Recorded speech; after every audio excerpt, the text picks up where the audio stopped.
Welcome, welcome, welcome, all my poetry lovers, all my lovers of art. This is episode 12 of the Poet Circle. I'm Dawn like the morning sun, and this is where we're going to dive into the mind of the poet. Today, entering the Poet Circle is a family member. And when I say family, that means he's etched into the fabric of the Poet Circle. So today we got the unspoken being, the man you didn't know was there, the entity that lies in the great in-between.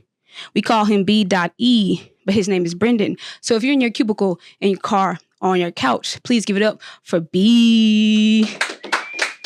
What's up? The official creative director of the Poet Circle. How you feeling today? I'm feeling green, feeling good, feeling great. Feeling green? Okay. Yeah.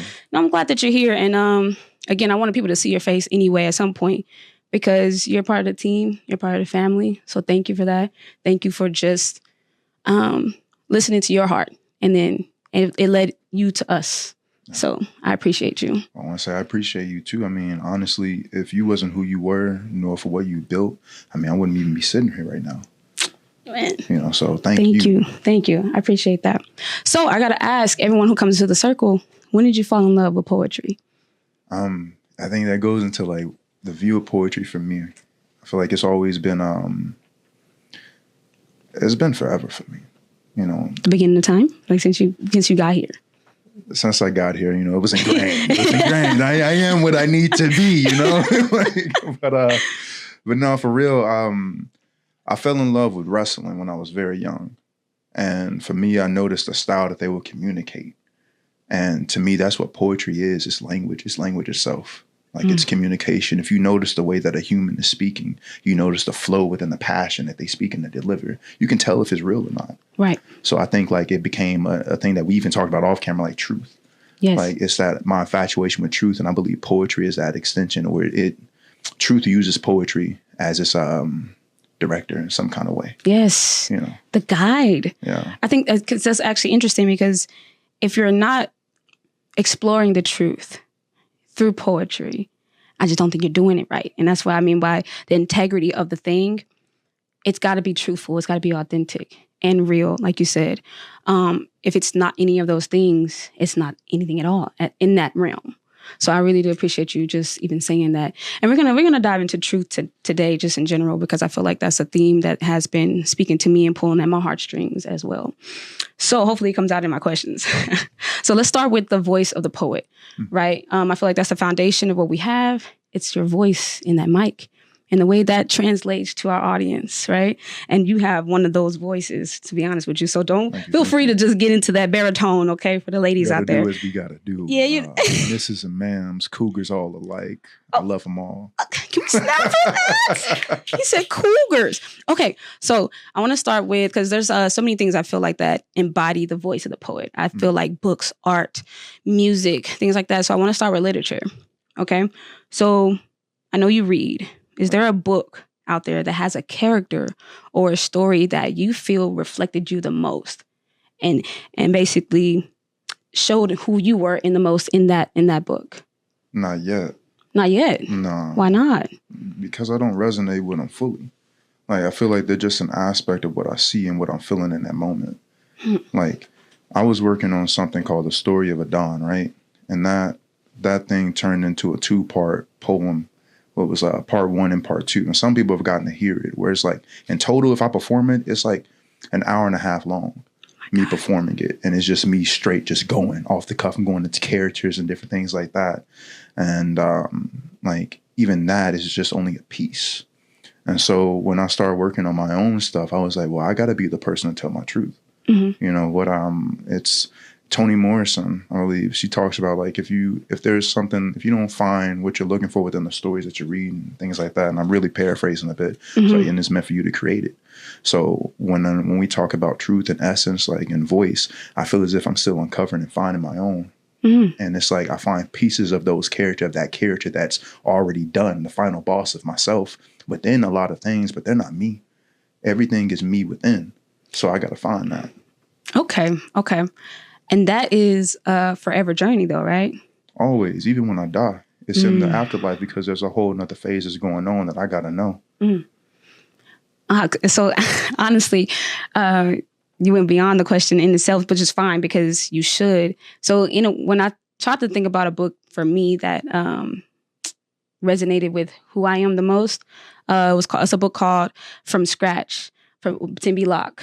So it's on Netflix too. It was a Netflix series, but it's about her love for her first husband. She went out to Italy and met him. She was a Black lady, but she met a guy in Italy and they fell in love.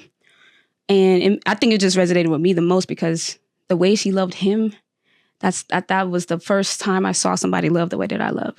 Yeah. You know what I'm saying? Even her husband, who in the book, no spoiler, because it's at the beginning, it's in the prologue, but he does pass away.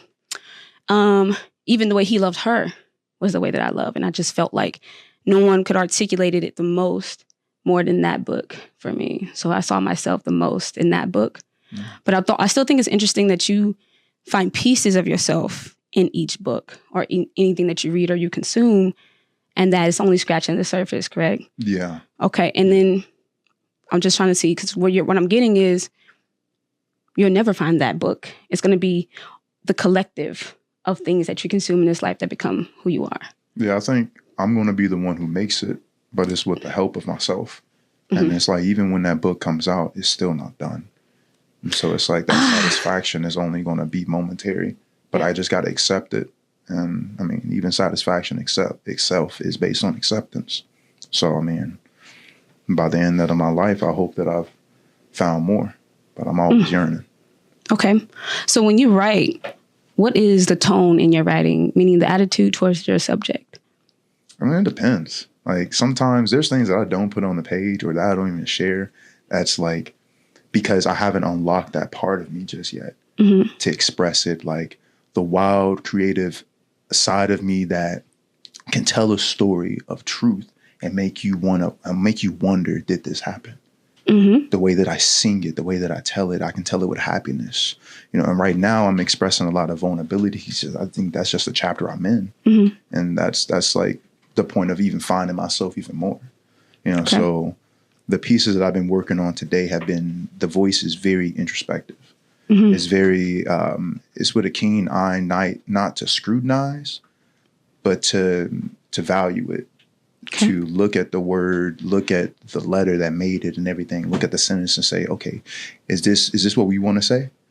Or did you want to say something deeper and I got in the way of it? Mm. And if I need to get out the way, let me know so we can really flesh this out. And who got in the way? Me, myself. That's all I just wanted to make sure I'm following you, because I felt like when you said that, you were talking to yourself, and I caught that dialogue right there. Yeah. Because there was a dialogue that just happened. Mm-hmm. I'm getting goosebumps. Okay. Yeah. Gosh. So then what is the motif? What is your continued theme, if there is one? Myself. That's the thing. It's like it's me. Like I remember I did the trilogy. Ooh. Tell them about the trilogy, bro. Man, they don't know. The trilogy was a 3-part poem series where it was during the time of, it was like Black Lives Matter just started.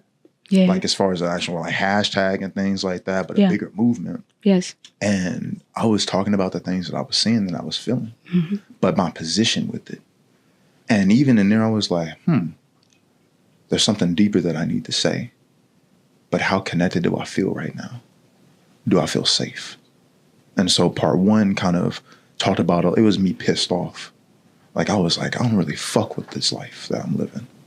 And then the next one is more calm, and it's like, but it's still pissed. Yeah. It was like, I had big dreams, you know, but it's ending with like, I'll say some shit that make you think I was a terrorist.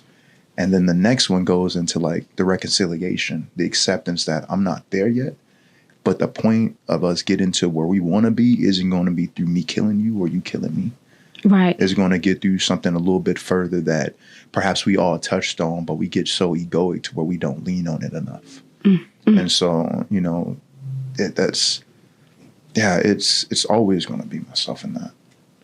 And you're actively just in life and in poetry finding yourself. Always. Like I have greater moments even outside of just writing, because to me, poetry is just life. Like it is. Like it's not just when I wake up, when I go to sleep, it's on my mind. Yeah, that's true. But it's what's happening in that dream state.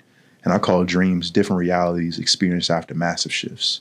And what I'm experiencing in those states is like I'm learning, I'm recapping, I'm also getting to see what's to come, and I have nothing necessarily to do with it. But it's like that poetry, that flow of language is communicating through me and to me. So it's like it's just me discovering even more. It's like if we have the job and the purpose as a human on this planet to do certain things and do what we have to do in becoming. It's not about what we see on social media. Social media is just a gateway to get closer to the other self. But are you focused on getting to the other self, or are you just focused on what's in front of you? Either way, it's not wrong, because it's your doorway, it's your path to get you closer to something. Okay. Yeah. One more time with the acronym of dreams, because I caught that. Yeah, different realities experienced after massive shifts. That's beautiful. And I tell people now that my poems are dreams. I think they've always been dreams because I'm a daydreamer. Just habitually, I think I've been doing this since I was a baby. So I'm just writing the stuff that I see in my head, or the stuff that I've dreamt about when I went to sleep. And to be honest with you, because I've been writing this poem a lot, like I just want to go back to sleep. Yeah. Yeah, like, because when you wake up, you're like, hey, this ain't really the world I wanted to live in. You know what I'm saying? The one that I've created in my dreams is really where I feel safe and really where I feel like most myself. This reality right here is kind of like traumatizing. So I kind of want to go back to sleep. I get you. You know what I'm saying? Some people want to be woke. Not saying being woke isn't what that is, because that's what we need. But sometimes ignorance is bliss, you know what I'm saying? And I'll kind of go back into my dream state where I architected, like, you know, I created and I sculpted what I wanted for myself. So, yeah, I create dreams. So I thought that was pretty cool. Let's get to the inception of your work. Okay. Because I'm very, very fascinated by the commencement of thought. So when you're about to write, what is the atmosphere like? What is the air like when you're about to write? Everything goes like very still. Like, it feels like that right now. I think you brought the stillness here as well. Like, I feel that. It comes to me truly. Like, I can be in one of my moments where a realization happens, and it's like, yo, don't just talk. I need this to be written, and so I'll start writing. You know, but like when I'm in my creative state, my flow state in that room or something, it's like almost like every other day. I hear the birds. I hear nature. I hear the sound above the noise to where I can feel like I can decipher it, you know, and like kind of a little bit of side note, but not really a side note. I swear it intertwines. I was at a concert last night. I was Smino and Wale. Shout out to them. They was wow. Great. But like I was there and I was just sitting there, you know, and I'm not necessarily a big fan of neither one of them nor anybody. I'm not a fanatic, but like it's one of those where I was sitting back and people are talking. Smino's on the stage performing. And they still going crazy about him. But I've noticed how it felt like it was just a room that we were in. And even what I'm saying necessarily isn't necessarily even hitting the nail of what it was. But it was as if we were at home. And we were in this space that was just molecules, air. And it was like this conversation is happening over this. And I was like, wow. Like, I was just noticing. And it felt like when I'm in that space, I wasn't necessarily there for him, but I was there to learn, just to see. And so when I go and I write and I create, it's like I'm receptive to what's going on. A bird can start singing, start talking, and I'm like, oh, that was a part of that. Oh, snap, he just said something to me. He just let me know that line was cool. Because I'm going to ask, yo, did you hear me? A cat walks up to my window while I'm practicing. And I'm like, oh, you fucking with this, bro, huh? And I'm like, and when we chilling, we talking. But like, you know, I invite the absolute into the room. I don't care if we talking about darkness.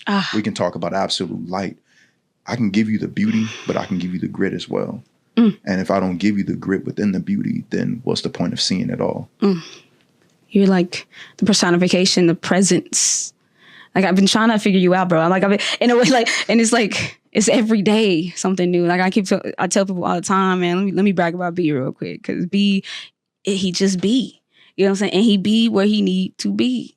And that's it. Like, that's my whole line for you. And he be like, man, what you talk about? I said, bro, when you meet him, you're going to see what I'm talking about. Like, and he like, bro, he really is that. Like, you know what I mean? No, I love that. And I just love your just awareness, your consciousness. You You know what I'm saying? How you, like you said, not only just invite it, but you are literally aware of it. Not only yours, but the ones around you. You know what I mean? You kind of, I think you can type in and you might, what do they call it? Astro project or what is it? You know what I mean? I think you're going in different realms, like even just in sitting in a chair. And it's interesting. That's why I have you here, man. Go ahead. I feel like we're always intertwined, like in everything. Who is we? Us. And even I. Like typically, sometimes when I say we, I do mean I. But like you're the second person who said. Because shout out to Promise Noelle, because she said that she was the collective. She said I'm the society. So break that down, please, for me. So when I can say it from my experience, when I say it from my experience of like saying we, it doesn't feel like I can't just give myself full credit in just being here. And so it's like, even when the name Unspoken Being, even just writing, it wasn't necessarily a nod to myself, but it was a nod to myself. Like it was much bigger than just saying my name, Brendan. Like it was like, okay, but what's the foundation of Brendan? It's who's ever within the spirit and the spirits around. Like I got ancestors, you know, and we got realms that we interact with on a daily basis that we may not see, but we feel. And if you focus in, if you listen, if you tune into whatever sense is your strongest, because the other senses can be heightened too, but that strong sense that you got is going to tell you the way through. That's right. And sometimes it's through that listening. So we were connected within those realms, you know. Oh my gosh. Even Billionaire Bride, she feels like the poetry is just the collective consciousness of life. And I thought, I mean, it's just a bar. I love to quote the people from the episodes too as well, because I learn from each and every one of y'all that come up here. Like, I literally take on the role of the student. Even though I'm interviewing you guys, I take on the role of the student because this is life right here. Like, I really want to prove that poetry is life and the air that we breathe. And as poetic as that sounds, it's more literal than anything, because it's like the pursuit of it all. You know what I'm saying? And I feel like my poetry is the pursuit of love. So that's one aspect of life that, you know, that I'm writing about. So, and of myself. So, yeah. We get into it. I told one of my homies last night, real quick. Like, I told don't be real quick. You talked about that aspect of love, and it's like, the thing is, it's like we're all gonna have the same answer but a different face. Thank you. Like my homie, we was talking about what was it? Social anxiety within a public space and being alone. I said, well, are you able to be alone with yourself? He was like, well, alone with myself, like that's not a thing. I said, well, let me tell you this, bro. Like, it's the same source. They may branch out differently. It's a different face, but it's the same source. Whatever answer you got right there, it's going to be the same answer, just with a different face. That's what it is. But if you can get at that root, you're going to get it. Because the root is where it's going to be, because that's when you have that presence above all. That's above all. Okay, now this is just kind of like free, question came to me. So, because we're in the pursuit of like essence right now and existence. And again, I told you this has been the conversation I've been having for 5 days straight before I even got here. And you said the root. Because someone challenged it, but I want to know, do you believe in a root and origin? An origin point or origin source? Source. I feel as if there's something that holds it. That's all. There's something that holds it, and you know it. Like, you really know it. And then, but it's something I used to question, and sometimes it tells me to stop. It's like, what if this was just the first wave? What if this was a second wave? And there was something before? What if there's something above? Like in the Bhagavad Gita, they talk about the different, there you have the divine realm, where that avatar of source, which is God itself, but it's just self, they call it, but it's an avatar, just a physical vessel that comes every certain amount of years, 1,200 divine years, which truly is like 836,000 years, or 836 million, one of those. I know that's a vast difference, but it's the fact that there's realms that sit on top, and even with the Nordics, they talk about the tree of Yggdrasil, and so you have these different realms that's here, but you have the earth that sits on Midgard. Then you have Niflheim and Helheim and all these other things. So it's like, and even in Africa, when you talk about the Orishas are not necessarily gods themselves, but just an aspect of doorway. So it's like, okay, well, if there's a source, then I'm looking at it based on the fact that I'm looking at you and I'm looking at a chair. A chair to me has consciousness. So why wouldn't there be an entry point? I love that. I just wanted to tap in just a little bit because, that's a situation you can go on all day long. But I just wanted to ask that out loud. All right. So what we can do now, since they got to know you a little bit better, I just want them to know you through your work and your poetry. So do you have a poem prepared for us that you can spit? I think I do. You think you do? I got a lot of new pieces, and I've been pretty keen on sharing them. So I was trying to decide if I wanted to share from my journal, if I wanted to share from my iPad. So I think I'm going to do the iPad since.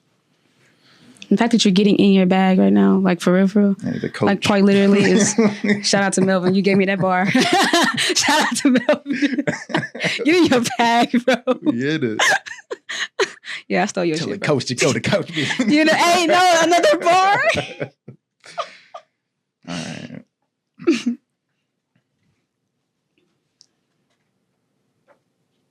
The way that I want to say I love you fills my heart with trembles.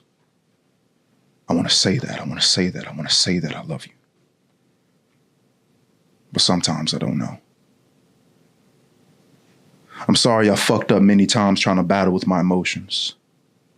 Getting lost in the sauce of paranoia.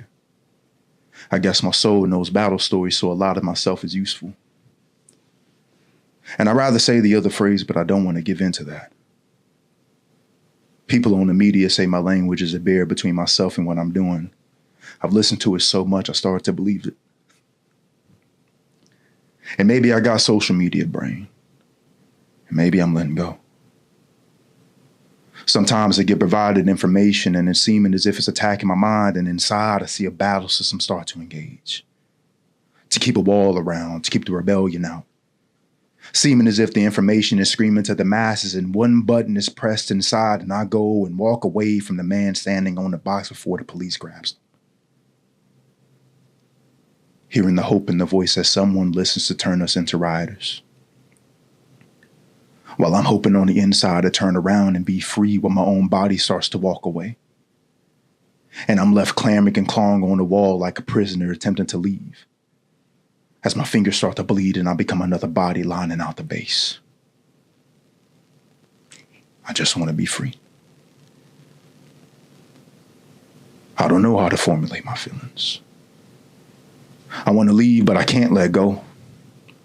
I want to go on a walk, but shorty in the bathroom, and I got to let her know I'm leaving, but what for? This is my life. Why I got to abide by her standards and not be the center of attention? I'm trying to be attentive to my needs, but I got to sacrifice my words to probably be a parent for her. Visible. Feeling needed, feeling wanted, but not feeling desired. I'm trying to hold on, but sometimes I get negated by the feelings of neglect. And sometimes I don't know what to do but to leave to escape from the sense of trap, comparing love to a fantasy while living in the days of Sonder. Being there with others while my own implications show I'm portraying my portrayal of self as other. Feeling my sense of being a man feels weird in this life. I walk around on the edge of death, ready to die, balancing the aspect of life while feeling notoriously castrated by the mouths of others saying, fuck men.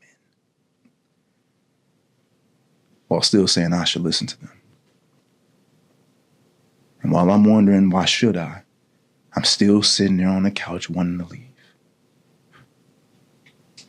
Writing this piece felt relieving, yet I felt confounded. I had to create a word because I felt too much static in that moment, to where I rewrote the space of nothing to show a description of a TV screen without cable, feeling as though I'm unable to receive. What will I do without me? Still thinking how I got to be attentive to the needs of others and shorty while still having to be there for myself. But when will I? I got bills. I got no kids. But I got to be there for myself as parent. Feed them. Dress them. Teach them. Listen.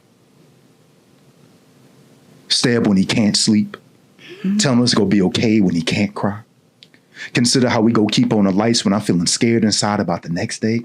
I got to eat.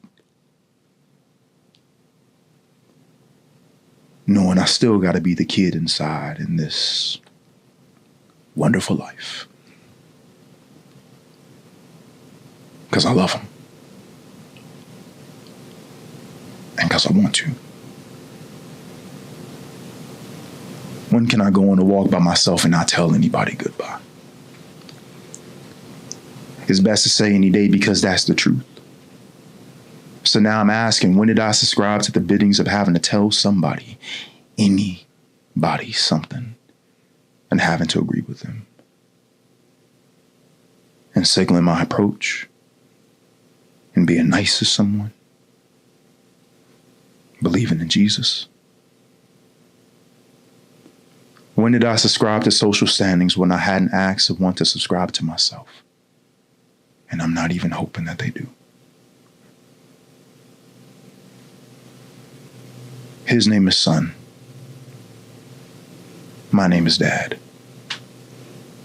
I wish he said that he loved me. B.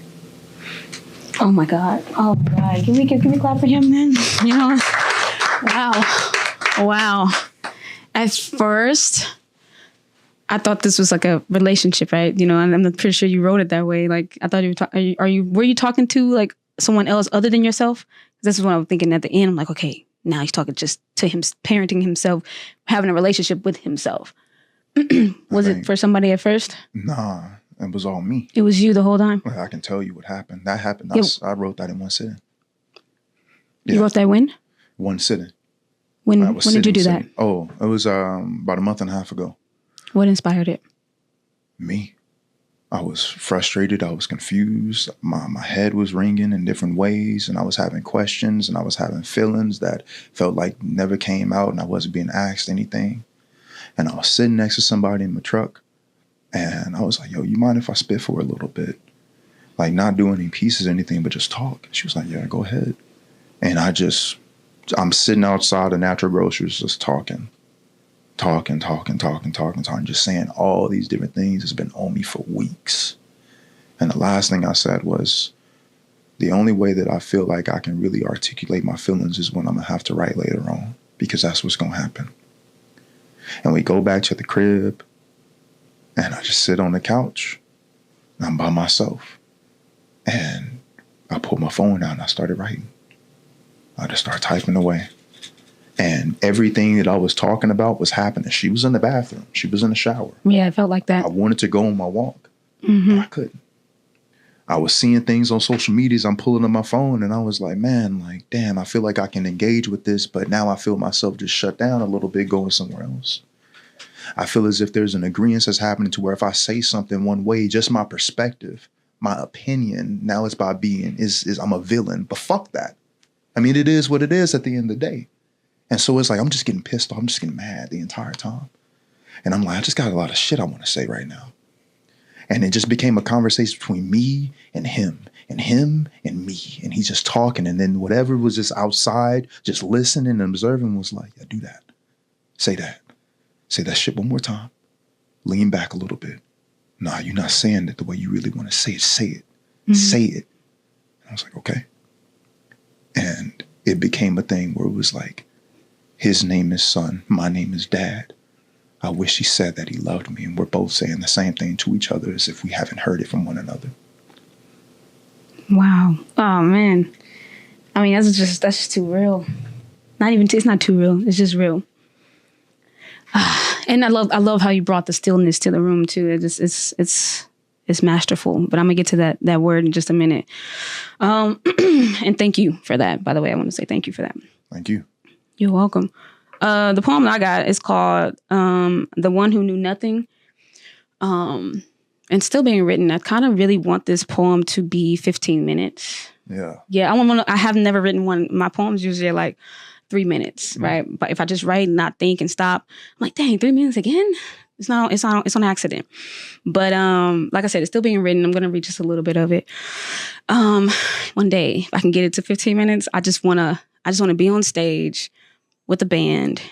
Yellow light. I don't know why. I'm a synesthesia girl. I want yellow light, the band, in a chair, in this journal. I'm just gonna read it for the full duration of the 15 minutes. And we'll see what happens. But that's just me manifesting it right here on the Poet Circle. So This is the one who knew nothing. She was always walking with intent and one brow raised, searching, walking with a journal in hand, observing, jotting, learning through many eyes, your eyes. She studied what they would tell, witnessing the window into the soul in front row, in the field, walking amongst the people. Oh, this labor of love, woe to the woe man who carried the weight of the pad and the pen, woe. I mean, my God, what a quest, what a test of strength and guts that spill out uncontrollably what is true, what is raw. And the more it spilled out onto the floor for all to see, the more she knew. She knew nothing, nothing at all. Nothing at all was what it seemed, and it seemed that she was just jotting and observing. But she was really forging her way into history, her story, being etched on the walls, her journal be like the pyramids, leaving hieroglyphs to tell them all that we mirror the stars. I mean, we all shine bright. We have a path laid out for us in writing. Just use the constellations as your source for sighting. She knew all of that. And the more she knew, she realized she knew nothing, nothing at all. Because the wind would blow. The flowers unveiled themselves at their own pace. And the moon showed different sides of herself. She knew we had no control. She knew we could hold that key and still not find the door. She knew life was the teacher. She knew we had to listen with our eyes closed. And she knew that she knew we know nothing, nothing at all. This is why she continued to walk. Even if her feet moved at an exhausted pace, even if she missed a step, even if the blood stopped flowing at times, even when she couldn't feel her feet, she kept walking, steady, at some pace. Whatever that may be, she kept walking because destinations are only new beginnings, a new place to start from. She made it on mountaintops, on the peaks of the valley, on the shores of unrelenting oceans, leaving stakes on the poles, north and south, made it to the center where gravity weaves us in, pulling us to our core. Earth is but the example, the motion picture of existence. She sat back and she watched, being pulled in, being called to, being led, and tossed and turned and blown away. She knew she could only scratch the surface. So she gathered what she could. She picked up what she needed. She collected things, the hidden treasures, the loot. She stored it away so if anybody came to look, she could show them, but not because she knew anything. I mean, after all, the more she found, she more than certainly knew she couldn't possibly know anything at all. That's that's just a little bit. Man, I told you. Yo, that's been on my mind, man. The thing about your pieces is that it draws me in to whatever imagination that's being created. Like I'm sitting there and I see Shorty just moving about, and for me it was a chick, and she was animated, and I seen her with a puffball, like moving about, but it's like she was exploring reality through wherever she was. But you couldn't tell that it was just her imagination. Mm-hmm. And she's interacting with people that may not get it. They don't. And but she understands the mission that she's doing. Mm-hmm. And she's using whatever it may be, school, it may be a book. But these things are just tools at her disposal. Mm-hmm. Like, that's what I see. Thank you. Yeah. And she is me. Because if you probably ever see me, you're going to see me with a journal in my hand. I'm going to write something down at some point. So, yeah, she is me and I am it. And I know nothing, nothing at all. But let's go off script real quick because I had that word mastery in there for a reason. Mm-hmm. Because I want to know, because I feel like with you, and I want to give you this, I feel like you've mastered just the art of being or not knowing and then being in the not knowing. You know what I mean? It's so weird. I can't really describe it, but like, if anybody know, they know, So I feel like you mastered it, but I want to ask you, do you just believe in mastery in general in life? Because, there's peaks and valleys, right? So do you believe in mastery? I think one accomplishment leads you to the next. And so it's about the journey that you're doing. So, when you talked about being a master of being or presence and things like that, Yes. I feel what you're saying. Yes. And it's like, all right, that's cool, but I'm 26. Mm-hmm. Eventually, I'm going to be 250. Mm-hmm. And I'm serious when I say that, And there's going to be another point in my life where I'm going to have to teach people. Mm-hmm. And I have to learn while I'm in that moment. Mm-hmm. I'm learning on the job. But at the same time, I am where I am. You got to accept it. If you don't necessarily know what you're doing, don't question why you're there. Just understand there's an adaptability that you have. Yeah. Yeah. I agree.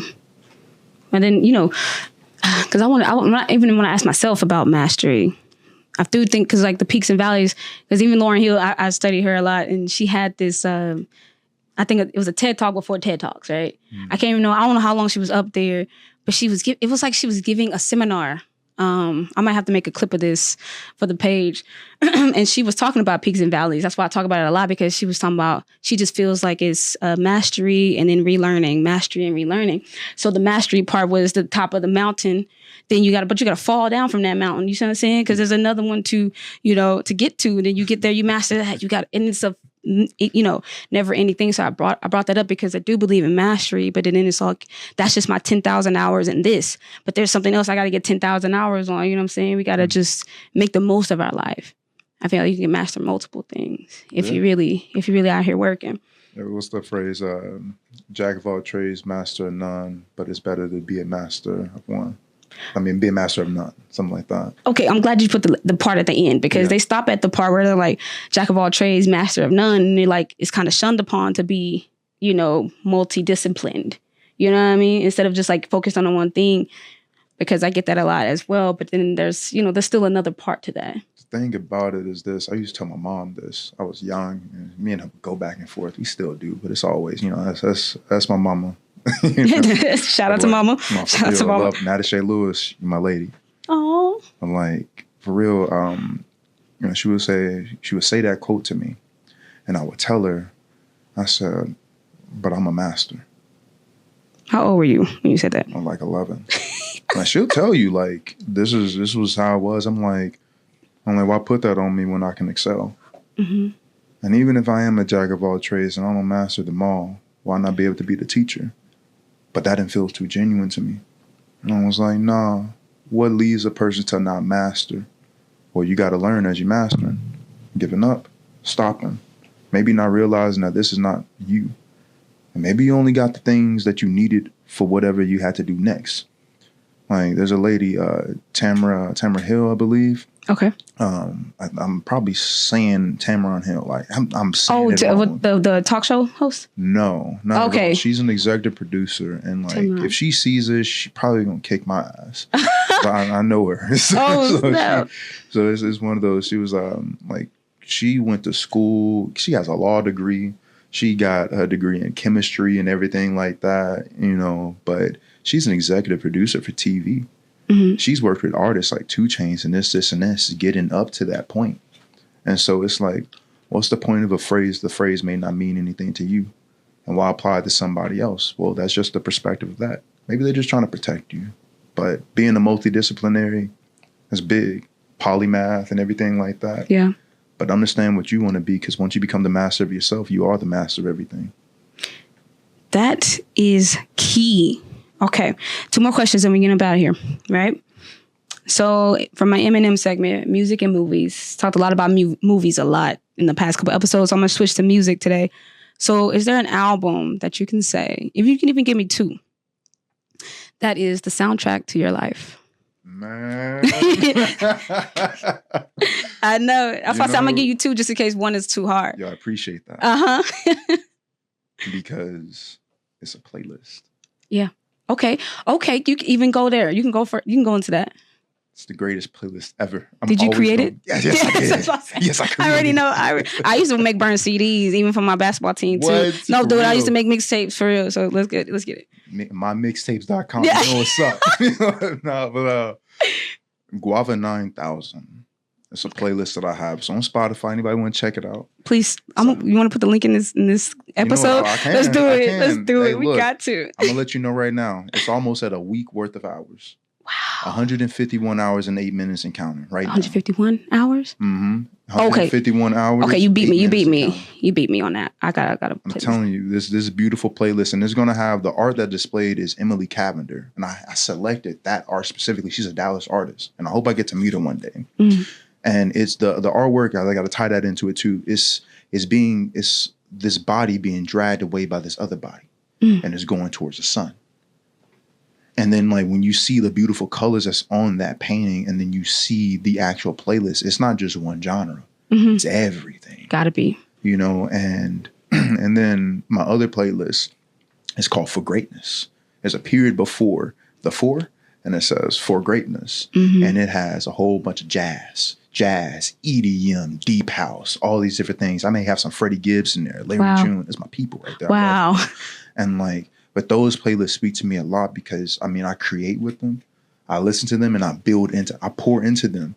They pour into me. They love me. So why not pour water into my tree? My goodness. And then, but there's one song I also want to add real quick. Like, please do. Circus Freestyle by Baby Keem. Wow. Oh my gosh. Wow. I'm a fucking caveman with the way I rap. What shut up, what I cut up, what I nigga. Hey, man. That's you? Hey, man. What? I be in the truck, turned up, hitting my dashboard. You like, what? Going crazy, my B. I hit the mic. But I'm telling you, oh, man. It's like pieces like that, like the playlist, like any albums that you have that can move that fire that's within you. Okay. It's like, oh my gosh. I love it. I love it. I'm into like the craziest stuff, orchestral music, everything. I love it. Anything that moves me that way. And I can listen to it. It's like smelling a candle and you sit with it. Going wine tasting. It's the same experience that you're having, but you're in that moment. It's beautiful. Wow. I got a lot more from that question than I expected, but I'm glad that I did. You know what I mean? And you're a music head, so I'm glad that you even said that. For me, I'm gonna put right now. I'm just put the Miseducation of Lauryn Hill, and then I'm gonna put Chilombo by Jhené Aiko. That one, nobody talks about that album probably at all, and then they need to talk about it more. She literally used sound bowls like a sound meditation in the music. Yeah. So each song opens up a different chakra in your head. Like she put so much into that, so much, and so Miseducation, Lauryn Hill soundtrack to like Young Dawn becoming Dawn, and then I feel like Chilombo is like me coming into womanhood, you know, and then after and what that looks like. So those are two I'm gonna put as the soundtrack for my life right now. I can really feel that from you in your work. Really? Truly. Like when I experience you, and then like I said about like when I hear you, when I see you do your thing, it's like I'm seeing you open yourself up and taking off your clothes and taking off your skin. And then it's like, especially when you brought in the Chilombo part, I was like, yeah, that makes even more sense right there. You're talking about opening chakras. I'm opening your senses. Thank you. Like, yeah, no, like, thank you. Like, I'm always going to thank you back. Like, to me, it's like you big sister to me, out of respect and out of love, and also out of age. You know, you older. That's right. You know, but I'm the young man in this room. You are. No, I like that. Fair. That's respect. I love that. Thank you again, and then you're gonna do it back. But okay, so the last remarks, I always tell people, take your time with this. If you already got it, just hit it. But I ask every poet, what is your quest? Because when you write poetry, it's for us and for the audience, and we're performing for them. You know what I'm saying? We're giving them a piece of us so that they can heal. But what is this walk for you, you know, individually? Man, I'm gonna be honest with you. It's the same. Like, I told you earlier, like when I write, I'm not necessarily tapping into a genre or into a specific story that I want to do. This is what comes out of me, and what comes after is me seeing what it wants to say.